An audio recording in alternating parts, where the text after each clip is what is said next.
But I love arpeggiated instruments. I'm a synth guy, so for me, like having, you know, an arpeggiated capability on any instrument is great. And I didn't even know that Contact had its own arpeggiator until recently. I'm like, oh, I'm like, I can arpeggiate my whole life, right? No, I'm just kidding.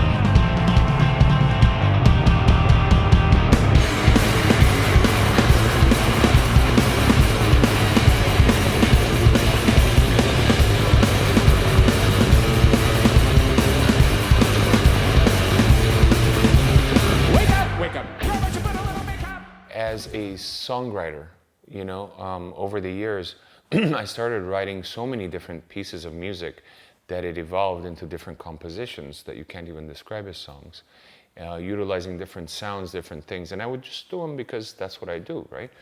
And at one point, I'm like, fuck, I've got thousands and thousands of pieces of music. What do I do with all this? I can't release them. Most of them don't have vocals. Like, they're all over the place. And that got me into the idea of working with visuals. My first idea was to actually do what I do now with my art, which is score paintings, you know, and wouldn't it be cool to score someone else's paintings and eventually start painting myself so I could score them. And that was the first painting I ever did, actually, which I'll always keep. For years, I was really interested in working with directors, and obviously I love films and I love scores from films and soundtracks. I got the hunger to kind of do films. And it took a long time to transition, because even if you're well known as an artist in the rock community or whatever, it doesn't necessarily immediately translate into scoring. You know, it took a lot of working and hustling and working with friends and their films and stuff like that to kind of get into it. Now I'm getting a lot of work, and I'm happy with that. And it's, you know, it really comes down to, I've always wanted to create different types of music at every interval. And scoring's the perfect way for me to do that, because each film or each series I do is a completely different sound palette, you know? You go from like an orchestral score to a rock score to a jazz score to, or whatever, you know, electronic and hybrids of all of that, and you know, and it gives you the opportunity to really, really learn and flex your diversity in terms of musicality. That's why I love scoring.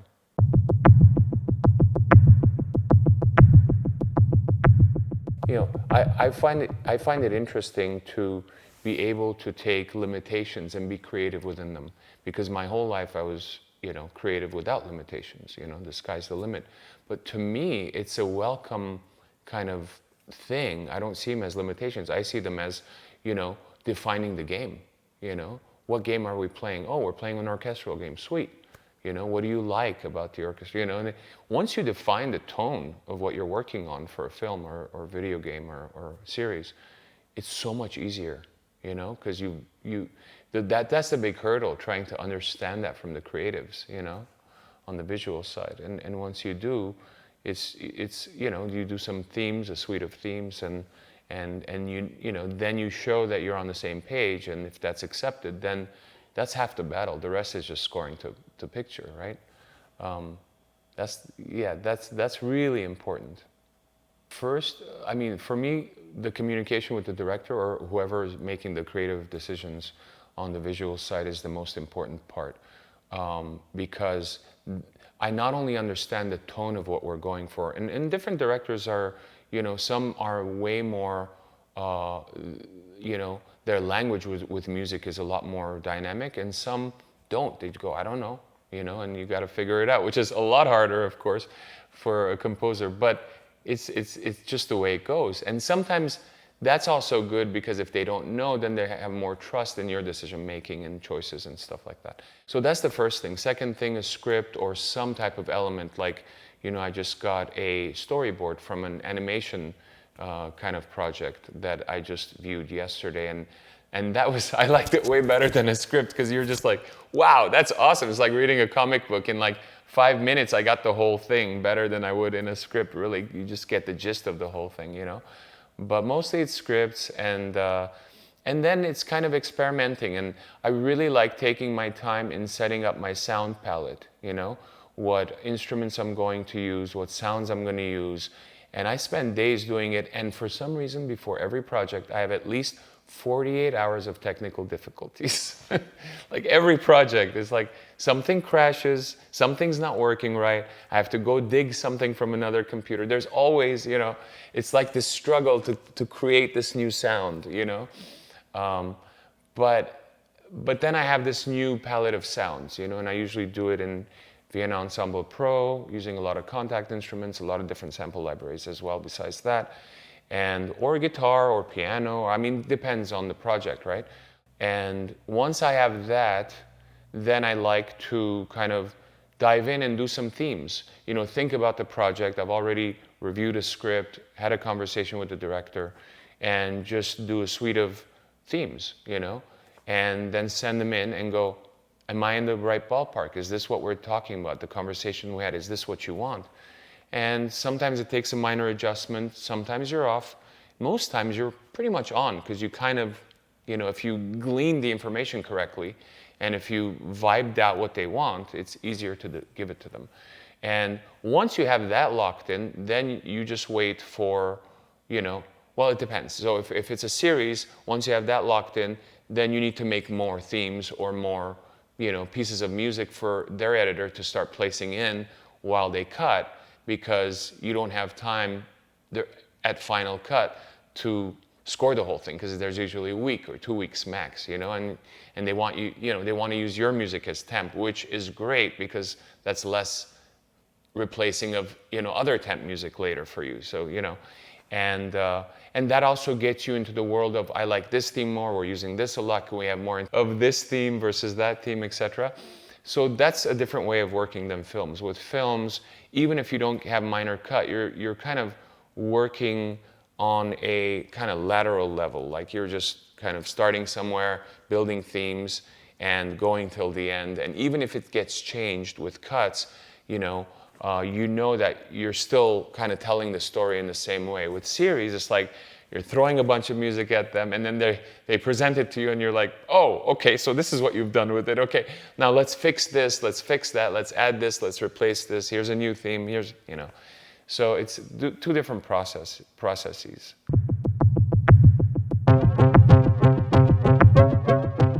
Creativity of the director, previous work. Also, something I've never done before makes me interested, because it's a room for me to learn something and offer something I've never done musically.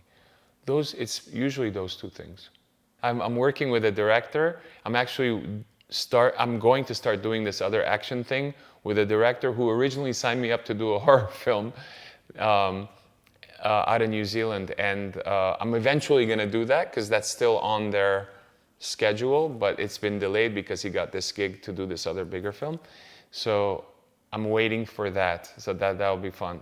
I've done an action before. I still want to do more, because that's just, you go over the top and epic and whatnot. Comedy, I don't want to say comedy, but like animated is something I'm looking at doing right now, which I've never done before. And it's challenging because dark music comes natural to me, and happy music is hard. Like, I've learned that doing one of the series.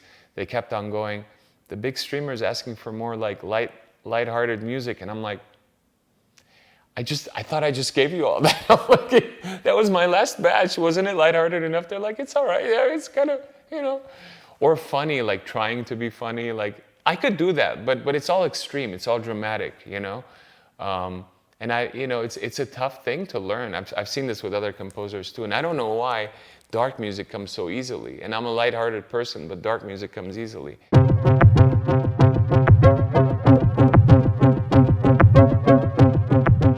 So the first work of art I did was based on a piano composition I had.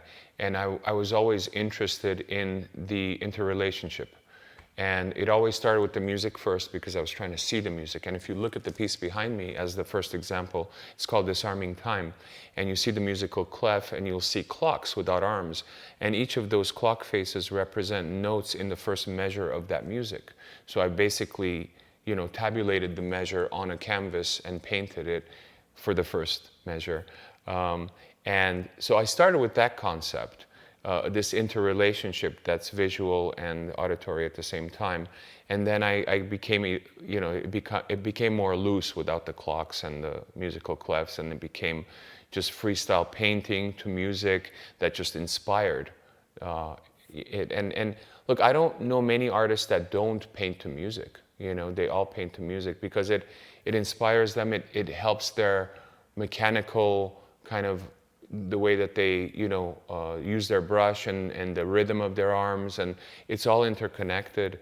And so I don't know, I just see it, I see art as one integrated kind of medium, and music being a part of that, visuals being a part of that, and there are many other senses. I think the more senses we can interact with in terms of inspiring people, the stronger the message could be. In fact, I thought of, it would be great to have like this exhibition space, whether it's a gallery, museum, whatever, where it's like separate, isolated rooms, where each of the art pieces, the lighting, the smell in the room, the maybe even holographic stuff and virtual stuff and touching stuff, along with the painting and the music and surround speakers and stuff.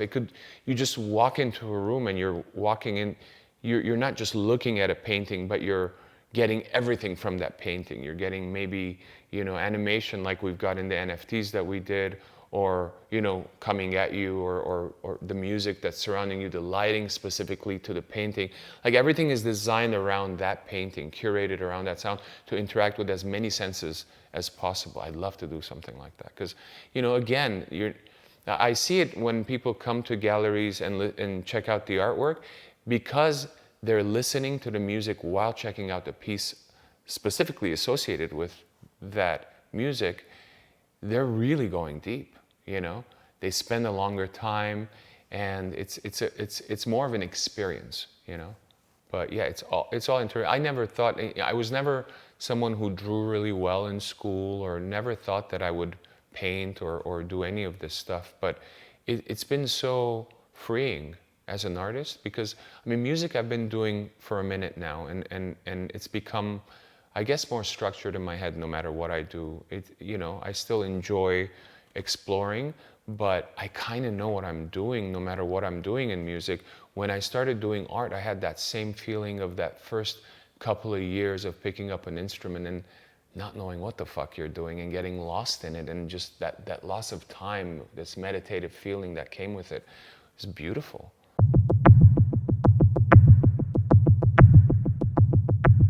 It's all intuition with me, because I never studied music, I never studied art, I never studied singing, none of it, and it's always based on what felt right, what sounded good. It's probably pros and cons, right? The con is when I'm sitting recording an orchestra and I'm sitting in the control room, and my conductor says, "Serj, measure 174, the descending minor on the French horns, that dissonance, is that supposed to be right?" I'm like, where the fuck is that? And I'll have my orchestrator go, "It's that funny little rub in the middle." I'm like, it's a good rub, keep going. That's the con. I could kind of follow. I've taught myself to read a little, so I could follow my own music with ensembles. I could get by even without an orchestrator, but I definitely need an orchestrator to help me at least translate. But the pro is that I've been in scenarios with an orchestra where, we're doing a live orchestral show, for example, in Europe, and they play a piece and they look at me and I say, "More forte in that section," like harder. And no matter how hard I say, they're still playing it like just a little harder. And then this is where the intuition comes, and I go up to the conductor and I say, "Maestro, can I speak to the orchestra?" And he says yes, and I'll be like, "Okay, it's morning. You just made a hot pot of coffee. A train just broke through your fucking kitchen and you spilled the coffee and you're fucking burning. Play like that." And they play it perfectly, right? You can't write that down. Mas forte, whatever the fuck, forte. It's just a feeling, and that's the pro, I guess. we're all intuitive beings, and our artists, musicians being even more so connected to that awareness, orchestral, and they enjoy that because, someone's not giving them the rule book and whatnot, that someone's like inspiring them and laughing with it, and they're like, fuck yeah, they lighten up and really get into that vibe, I think that's important. All right, so for this particular series, it's based in Australia. So the Dig library, the Didgeridoo library from Soundiron worked perfectly. And as I dove into it, I realized that the kind of presets that were made had so many elements to them, rhythmical elements and melodic elements within one patch, which was really, really helpful in terms of just doing something quickly, mocking up a scene. So here's one where it's called Devastation, and I'm using Dig Great Barrier Reef, which is one of the patches, and I'm just using some light strings from another library. Check it out.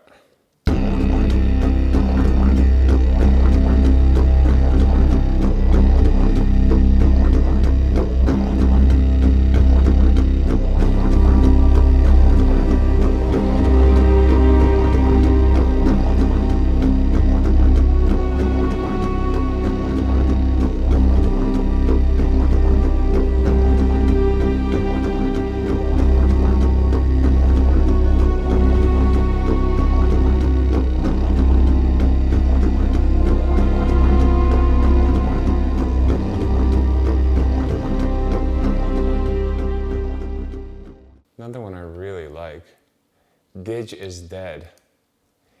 Is it dead? Oh, that's the name of the patch. Fast. It's like got so much life to it, and the rhythm and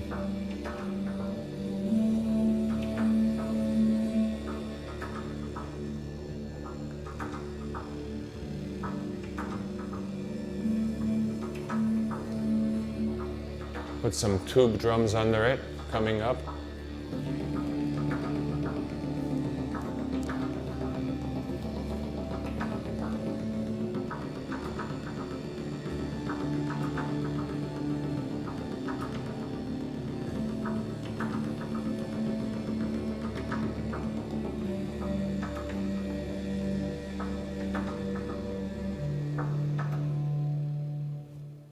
Pretty simple. Really cool. With this particular series, really the Soundiron Dig was my go-to when I was like, okay, I need something, to go in and do this one scene without thinking, will it work or not? I knew it was going to work because it's almost like designed for this series. Like I was like, it really saved my ass. And so it really helped out. So I would go to it and find the right patch. I had gone through all of the presets and picked my favorite patches and put them in my Vienna instances ahead of time so that I could use them. Yeah, this one is Dig Is It Dead. Really cool sound because it's got both the rhythmical elements as well as the melodic elements in the patch. Easy mock-up, you add like a drum to it, you add some strings maybe or whatever, and you've already got like a really cool cue going. It's a short cue anyway, it was like 20 seconds or something like that. So that was really helpful in terms of approach. Overall, I've used a lot of strings, some electronic elements for the series, pianos, percussion, but a lot of Dig. Like, it was definitely my go-to on this. There's some really fucking badass ones here. Let's see. J flute. Oh, Spittin' on Fire.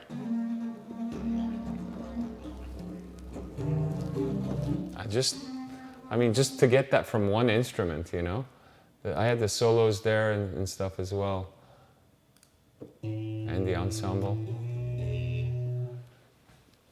Well recorded. And I gotta say, I love the emotional piano from Soundiron. It's one of my favorite pianos that I use. But I usually load a couple of different patches of it, and some just clean and some with arpeggiation, and that's one of the great things about your instruments is also, you've got all these effects and an arpeggiator in a lot of them. And your recent instruments have a lot of like the two instruments that you can X-fade into each other and all this cool stuff. And it's pretty simple and easy to use also. It's not really complicated, which I don't have, I don't have time to figure out new interfaces all the fucking time,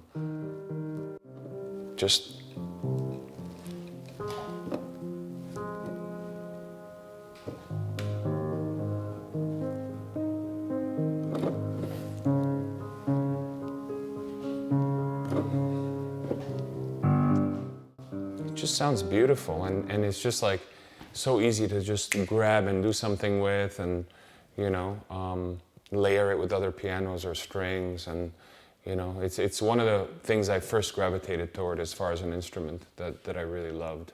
But no, it's cool because I like the idea of not just playing instrumentation but kind of programming things, right? Like and having accidents happen that become something really cool, that in other words, not having a full idea of the scope of the whole composition and starting somewhere and adding things to it and seeing how they interact and cleaning them up, and arpeggiation helps in that. It's like turning one machine on another machine on another machine, and then suddenly you hear all these machines together. It's not my go-to for composing, but it's fun for experimental purposes. And so yeah. And the vocals, like the Francesca vocal, the tenor vocal specifically are two of my favorite solo vocal libraries you guys have, because it's just, I've used them to mock up so many different pieces, doing a whole operatic kind of series called Invocations that we're going to do a live thing, and they are mainstays there along with choir and orchestra. Really good sounds, really good sounds. And the death metal library, the death metal singers. Like, you guys are the only one that have that. Fuck, like, it's badass.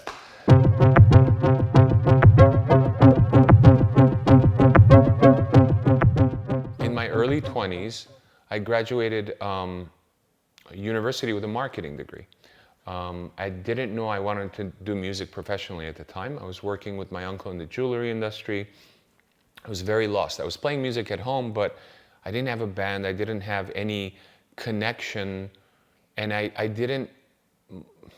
My vision hadn't interpreted that this was my future yet, And I was like probably 22, 23 when I really when I discovered it. So I was working with my uncle, long days, downtown LA in the jewelry district, and I was dealing with a lot of lawsuits with my parents. Like, it was a very negative time, very tough time.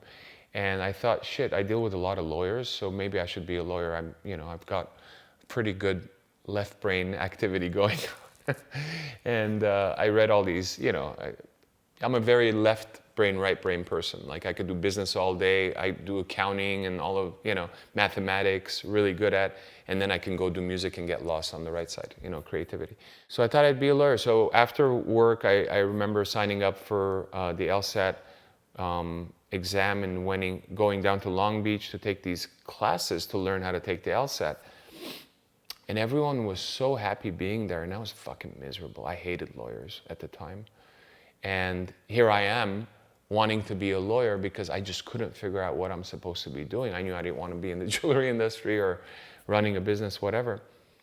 And after that one night of taking those classes, I was driving home. I had a Jeep Wrangler. I remember it was raining, very dramatic. And I really, I had to go, I always say I had to go to the far reaches of who I don't want to be to admit to myself who I really am. And I was in my car and I literally stopped and I just go, I want to fucking do music. This is bullshit. I don't want to do all this shit, And that was the day that changed my life.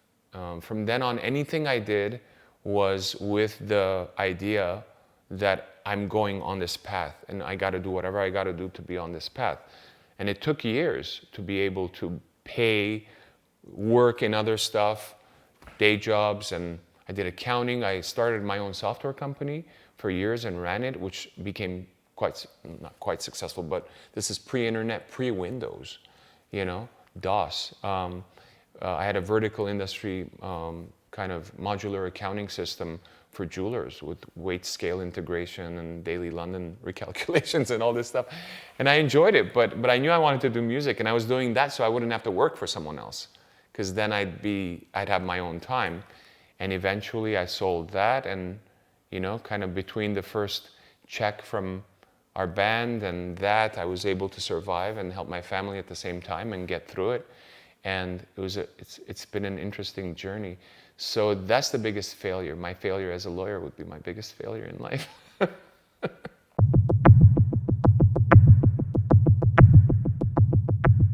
My orchestral leanings came from film composers, you know. Although I have listened to a lot of classical music, Bach and Chopin and Stravinsky and, you know, Khachaturian and you name it, you know. It's like a lot of incredible composers, each with their own kind of vision, their own perspective. But it's film composing that made me more kind of want to write for ensembles.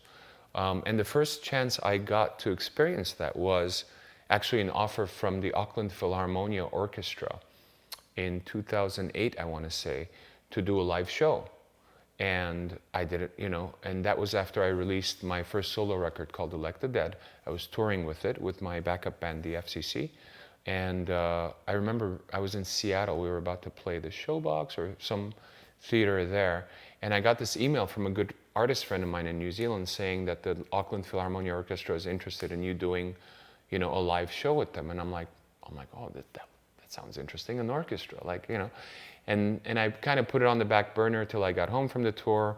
Then I woke up one morning and I looked at the email and I'm like, I just got really excited. And I'm like, the possibility of what can be done. And so I contacted them, we got rolling.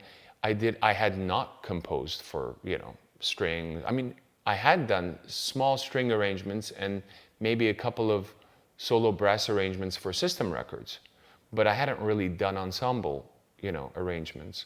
So the idea was to take my first solo record, a rock record, and break it down to its elements, its acoustic elements, because most of them were written on either piano or acoustic guitar, and vocals, and then build it back up using orchestra. No rock instruments, like it was going to be purely orchestra. And so that's what I did. And I started with basic melodies with strings, maybe a few brass elements. And they had hired a co-composer with me, John Psathis, who I became really close with, a New Zealand composer. And since then, we've done a bunch of projects together, actually. And he really kind of helped me fill out the full orchestration. And I learned a lot doing with working with him and all of that stuff. So that was my first kind of foray into the orchestral world, having a live show with an orchestra playing my music that I helped compose, you know, or arrange, I should say, pieces for. And then from then on, I kept on going more and more in terms of doing more of the arrangement. My second solo record was called Imperfect Harmonies, and it's a hybrid record with a live orchestra, electronic elements and rock elements with vocals. And I did a lot more of composing then, and then from then on films and stuff like that. Yeah, dude, like the first time I remember just being on stage with an orchestra, and you know, singing your songs with an orchestra, it was amazing. But then the second great feeling was when I wrote Orca, my symphony, being on stage with an orchestra, introducing a piece, and then walking to the side and watching these incredible musicians play your piece is like. And you're just sitting on a chair with a tea going, fuck, this is incredible, you know? Like, what a feeling, you know? Even though you can't afford the sky is over. Even though we can't afford the sky is over.